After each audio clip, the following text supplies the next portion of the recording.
Primeira carta aos Tessalonicenses, capítulo 4. A vida que agrada a Deus. Finalmente, irmãos, vocês aprenderam de nós como devem viver para agradar a Deus. E é assim mesmo que vocês têm vivido. E agora pedimos e aconselhamos, em nome do Senhor Jesus, que façam ainda mais. Pois vocês conhecem os ensinamentos que demos pela autoridade do Senhor Jesus. O que Deus quer de vocês é isto, que sejam completamente dedicados a Ele e que fiquem livres da imoralidade. Que cada um saiba viver com a sua esposa de um modo que agrade a Deus, com todo o respeito, e não com paixões sexuais baixas, como fazem os incrédulos que não conhecem a Deus. Nesse assunto, que ninguém prejudique o seu irmão, nem desrespeite os seus direitos. Pois como nós já lhes dissemos e avisamos, o Senhor castigará duramente os que fazem essas coisas. Deus não nos chamou para vivermos na imoralidade, mas para sermos completamente dedicados a Ele. Portanto, quem rejeita esse ensinamento não está rejeitando um ser humano, mas a Deus, que dá a vocês o seu Espírito Santo.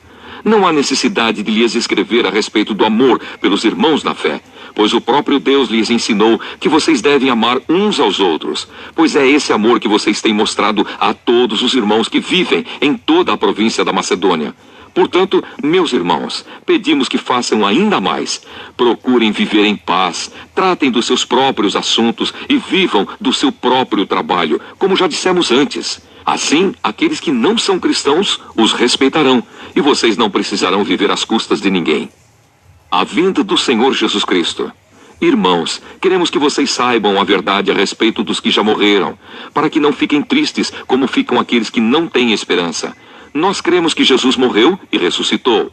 E assim cremos também que depois que Jesus vier, Deus o levará de volta e junto com ele levará os que morreram crendo nele. De acordo com o ensinamento do Senhor, afirmamos a vocês o seguinte: nós, os que estivermos vivos no dia da vinda do Senhor, não iremos antes daqueles que já morreram. Porque haverá o grito de comando e a voz do arcanjo e o som da trombeta de Deus, e então o próprio Senhor descerá do céu. Aqueles que morreram crendo em Cristo ressuscitarão primeiro. Então nós, os que estivermos vivos, seremos levados nas nuvens junto com eles, para nos encontrarmos com o Senhor no ar. E assim ficaremos para sempre com o Senhor. Portanto, animem uns aos outros com essas palavras.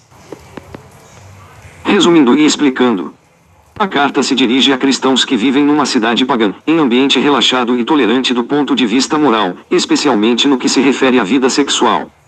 Paulo frisa que o cristão é chamado à santificação, e isso significa compreender de maneira nova a si mesmo, os outros e as relações humanas. Na vida sexual, quem comanda o comportamento do cristão é o respeito ao próprio corpo e ao corpo do outro. O cristão é convidado a descobrir o valor do corpo, que foi criado por Deus e é chamado a participar da ressurreição. Sobre o amor fraterno, confira nota no capítulo 3, versos 11 a 13. A exortação ao amor fraterno se concretiza num convite a trabalhar. Paulo está provocando mudança de concepção vigente nas cidades gregas. Aí o ideal era trabalhar apenas 2 horas por dia, o que supunha viver na dependência do trabalho dos outros.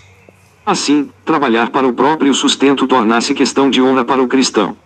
É também a sua possibilidade de contribuir para o bem comum e de repartir os bens com os menos favorecidos. Paulo tenta resolver dificuldades certamente relatadas por Timóteo. Parece que os tessalonicenses receavam que os cristãos já falecidos não iriam participar da parousia ou manifestação final de Jesus. O apóstolo afirma que não será importante estar entre os mortos ou entre os vivos. A ressurreição de Cristo é a promessa e garantia da ressurreição dos mortos.